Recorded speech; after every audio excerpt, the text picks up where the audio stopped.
আসসালামু আলাইকুম, স্বাগতম সবাইকে। আজকে আমরা রাজশাহী ইউনিভার্সিটির সি ইউনিটের পদার্থবিজ্ঞান প্রশ্ন ব্যাংক থেকে তাপগতিবিদ্যা চ্যাপ্টারের বিগত বছরে আসা প্রশ্নগুলো সলভ করব। তো চলো শুরু করি। আমাদের ফার্স্ট কোয়েশ্চেনটা হলো, একটি রেফ্রিজারেটর কর্তৃক সিস্টেমের উপর কৃত কাজ 500 জুল এর কার্য সম্পাদন সহগ 2.5, বর্জিত তাপের পরিমাণ কত?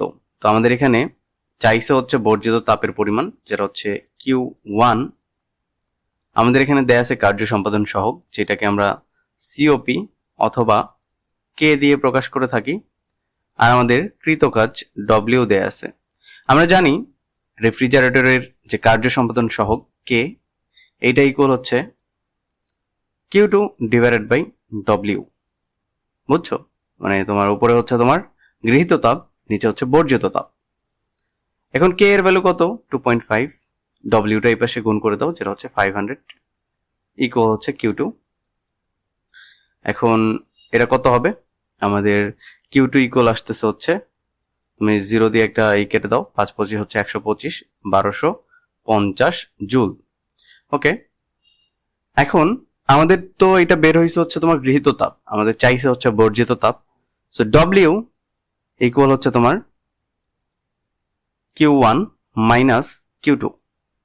এখন আমার লাগবে Q1 এর মান, তাহলে Q1 ইকুয়াল হচ্ছে তোমার ডব্লিউ প্লাস Q2। তাহলে W plus Q2, and W এর ভ্যালু কত? ডব্লিউ হচ্ছে 500 প্লাস আমার Q2, এটা আসছে হচ্ছে 1250 বা 1250। তো আমার টোটাল আনসারটা কত হচ্ছে? 1750 জুল। আশা করি ম্যাথটা তোমরা বুঝতে পারছো। এরপর হচ্ছে, একটি কার্নো ইঞ্জিনের উচ্চ তাপমাত্রা 500 কেলভিন এবং নিম্ন তাপমাত্রা 400 কেলভিন। ইঞ্জিনের দক্ষতা 10% বাড়ানোর জন্য নিম্ন তাপমাত্রা কত হবে? এখন আমি যে ইঞ্জিনের দক্ষতা 10% বাড়াবো, এর জন্য আগে আমার জানতে হবে যে ইঞ্জিনের দক্ষতাটা আসলে কত। এটা 1, এটা কত? এইটার সাথে আমি যোগ করব হচ্ছে 10%। এই 10% বাড়ানোর জন্য আমার নিম্ন তাপমাত্রা এই 400 কেলভিনটা কত হবে সেটা জিজ্ঞেস করছে। বোঝা গেছে? এখন নিম্ন তাপমাত্রা কোনটা? নিম্ন তাপমাত্রা হচ্ছে T2। মানে হইলো T2 জিনিসটা কি? T2 হচ্ছে তোমার যে তাপগ্রাহক আছে সেটার তাপমাত্রা, তাপগ্রাহকের তাপমাত্রা।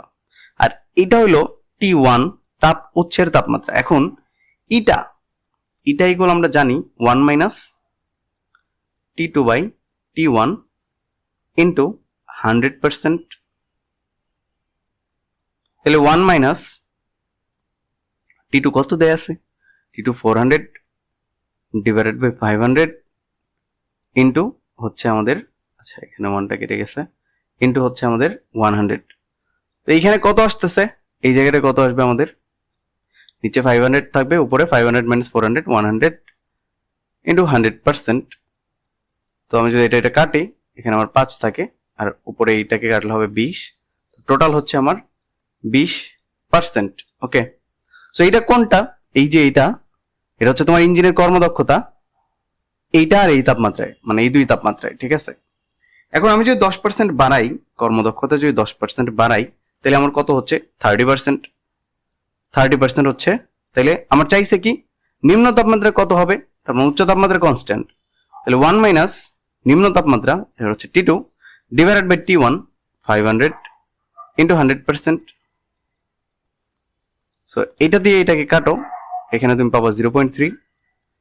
তাইলে 0.3 T2 ডিভাইডেড বাই 500, এটা এখানে রাখলাম, এই পাশে নিয়ে আসলাম, আর 1 মাইনাস 0.3, তাহলে থাকতেছে 0.7। তাহলে T2 ইকুয়াল কত হচ্ছে বলো তো? 0.7 ইন্টু 500। তাহলে দশমিক দিয়ে একটা শূন্য কাটো, 5 সাথে 35, 350 কেলভিন। তো 350 কেলভিন, এটা হচ্ছে তোমার বি উত্তর। ওকে, তাহলে আমার ইঞ্জিনের দক্ষতা 10% বাড়ানোর জন্য আমার নিম্ন তাপমাত্রা কত হয়েছে? নিম্ন তাপমাত্রা আগে 400 কেলভিন ছিল, এখন কমে 350 কেলভিন হয়েছে। বোঝা গেছে? ওকে, এরপর এটি কার্নো ইঞ্জিন 400 কেলভিন তাপমাত্রার উৎস থেকে 300 ক্যালোরি তাপ গ্রহণ করে এবং তাপ গ্রাহকে 225 ক্যালোরি তাপ বর্জন করে। সো এটা হচ্ছে তোমার বর্জিত তাপ। বর্জিত তাপকে আমরা বলি Q2, আর গৃহীত যে তাপ এটা হচ্ছে Q1 কার্নো ইঞ্জিনের ক্ষেত্রে। ওকে, এখন 400 কেলভিন তাপমাত্রার উৎস থেকে, তার মানে T1 দেয়া আছে। T1টা কি? তাপ উৎসের তাপমাত্রা, বোঝা গেছে? তাপ গ্রাহকের তাপমাত্রা কত, T2 কত, T2 ইকুয়াল ওয়াট। এখন আমি জানি যে T1 বা T2 বাই T1 ইকুয়াল হচ্ছে Q2 বাই Q1। T2 এর ভ্যালু আমার জানতে চাইছে, উপরে Q2 আছে, Q2 কত 225, নিচে হচ্ছে তোমার 300 ক্যালোরি, ইন্টু T1 যেটা হচ্ছে 400, এটা দিয়ে এটা কাটো। তো এখানে তোমার 3 সাথে 21, হাতে থেকে তোমার 1, তাহলে 15, 3 5 15, 75, তাহলে 75 গুণ 4, 4 5 20, হাতে থেকে 2, 4 সাথে 28, 7 2 30, সো 300 কেলভিন। এইটা হচ্ছে তোমার তাপ গ্রাহকের তাপমাত্রা T2। বোঝা গেছে? 127 ডিগ্রি ও 27 ডিগ্রি সেলসিয়াস তাপমাত্রার মধ্যে কর্মরত একটি কার্নো ইঞ্জিনের দক্ষতা কত? ভেরি ইজি, যেটা ছোট এটা কি, এটা হচ্ছে আমার T2 বা তাপ গ্রাহকের তাপমাত্রা।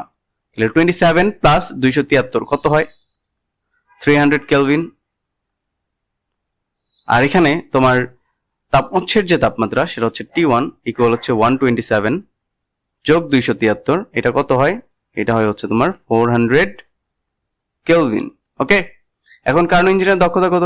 এটা equal 1 minus T2 by T1, so 300 divided by 400 into 100%। Okay, so এটা এইভাবে থাকুক, এখন তোমরা বাকিটা ক্যালকুলেট করে নিও, ঠিক আছে? এটা খুবই ইজি। এরপর শক্তির সংরক্ষণ সূত্রটি তাপগতিবিদ্যার কোন সূত্রের সাহায্যে ব্যাখ্যা করা যায়? প্রথম সূত্রের সাহায্যে ব্যাখ্যা করা যায়। তো শূন্যতম যে সূত্র, এটা হচ্ছে তাপীয় সাম্যাবস্থা, এটা প্রকাশ করে। প্রথম সূত্র এটা হচ্ছে তাপ মানে তোমার শক্তির যে সংরক্ষণশীলতা, যে DQ equal DU plus DW, এটা হচ্ছে তাপগতিবিদ্যার প্রথম সূত্র। এটা বলে যে শক্তির আসলে সৃষ্টি বা ধ্বংস করা সম্ভব না, শক্তির শুধুমাত্র রূপান্তর করা সম্ভব। ওকে, দেখো তোমার তাপটা কিসে কিসে ব্যয় হচ্ছে, কৃতকাজে ব্যয় হচ্ছে এবং অভ্যন্তরীণ শক্তির পরিবর্তনে ব্যয় হচ্ছে। বোঝা গেছে? এটা হচ্ছে তোমার তাপগতিবিদ্যার প্রথম সূত্র। এরপর তাপ ধারণ ক্ষমতার মাত্রা কোনটি? তাপ ধারণ ক্ষমতা সি ইকুয়াল হচ্ছে Q divided by del theta, এটা হচ্ছে তাপ ধারণ ক্ষমতার সূত্র। এখন কিউ এর মাত্রাটা কি, তার আগে আমার জানতে হবে কিউ এর মানে তোমার যদি সরাসরি মনে না থাকে, তুমি কিউ এর যে একক সেটা জানো জুল। এখন কোনো কিছু জুল যদি থাকে সেটার মাত্রা কি হয়?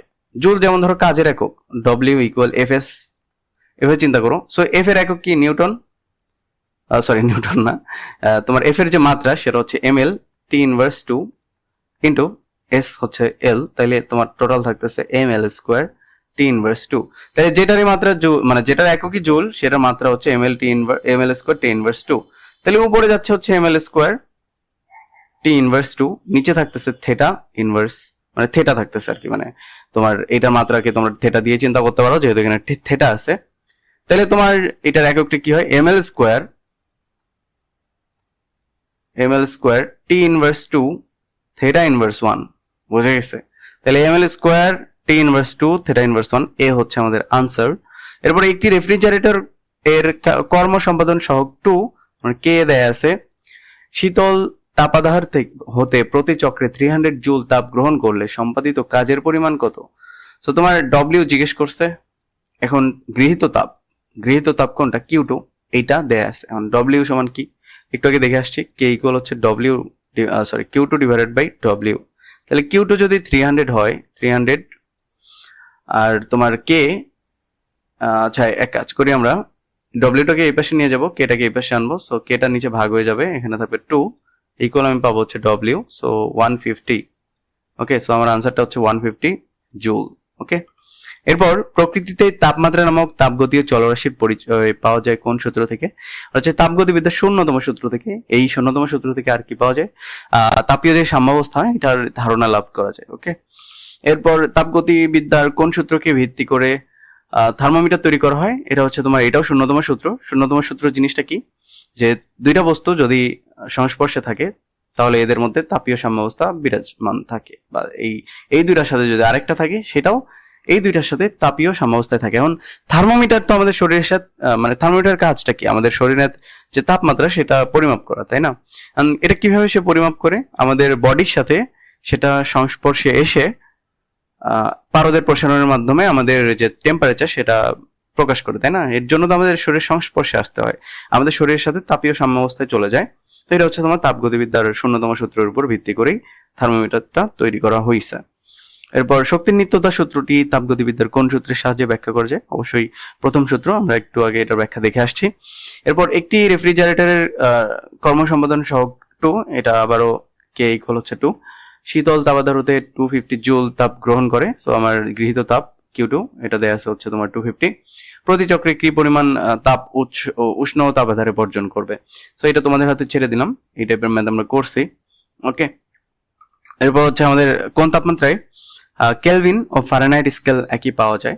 দেখো কেলভিন আর ফারেনহাইট এটা পাওয়া যায় হচ্ছে 574.25 ডিগ্রি ফারেনহাইট অথবা কেলভিনে, এটা তোমরা মুখস্থ রাখবা। আর ডিগ্রি সেলসিয়াস এবং ডিগ্রি ফারেনহাইট এই দুইটা একই পাওয়া যায় হচ্ছে -40 ডিগ্রি সেলসিয়াস বা ফারেনহাইটে।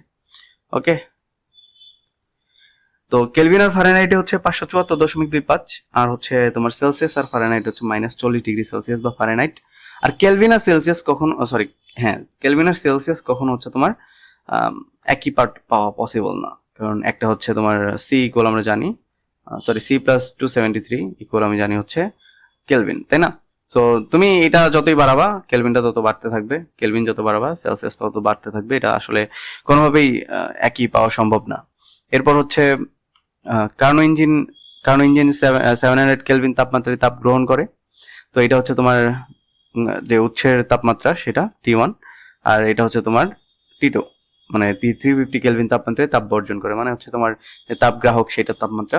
প্রতি চক্রে 1 কিলো ক্যালোরি তাপ গ্রহণ করে, সো তোমার তাপ গ্রহণ গৃহীত যে তাপ সেটা হচ্ছে Q1 ইকুয়াল হচ্ছে 1 কিলো ক্যালোরি। আর প্রতি চক্রে সম্পাদিত কাজের পরিমাণ কত? এখন কাজের পরিমাণ কিভাবে বের করবা? এখন আমরা জানি যে হচ্ছে তোমার W ইকুয়াল হচ্ছে Q1 মাইনাস Q2, তাই না? সো এখন আমার এখানে সরাসরি Q2 এর ভ্যালু দেয়া নাই, সো Q2 এর ভ্যালু আমরা বের করতে পারি, যে আমরা জানি যে T1 বাই T2 বা T2 বাই T1 ইকুয়াল হচ্ছে আমাদের Q2 বাই Q1। আমার লাগবে কিসের মান? Q2 এর মান।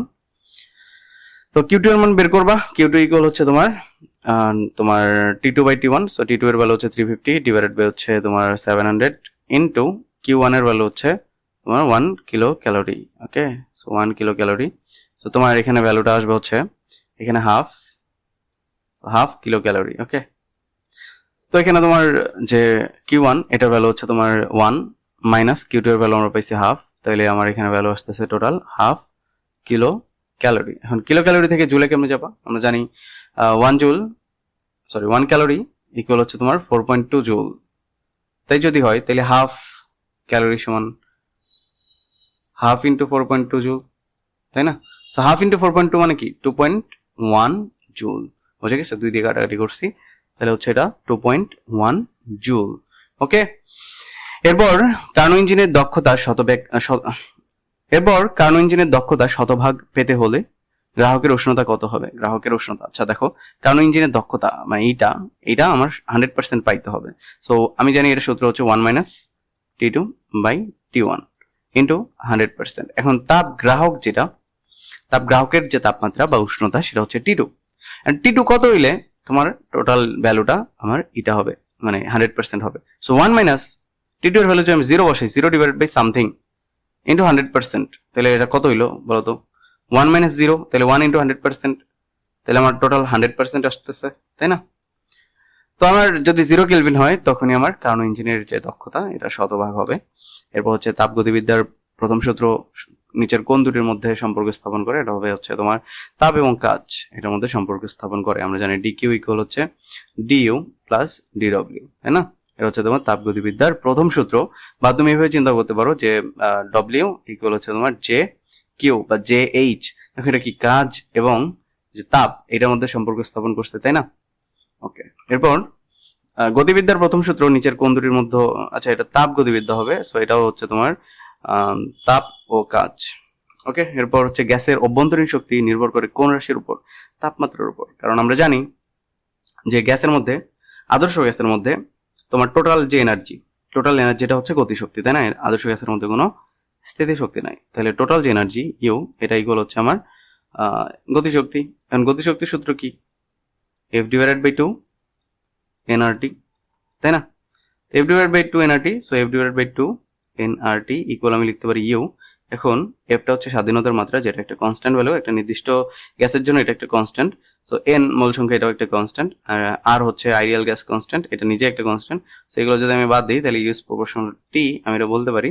তাহলে অভ্যন্তরীণ শক্তি নির্ভর করে তাপমাত্রার উপর। এরপর রুদ্ধতাপীয় পরিবর্তনে বৈশিষ্ট্য হলো এটা একটি অতি দ্রুত প্রক্রিয়া। হ্যাঁ, এটা ঠিক আছে।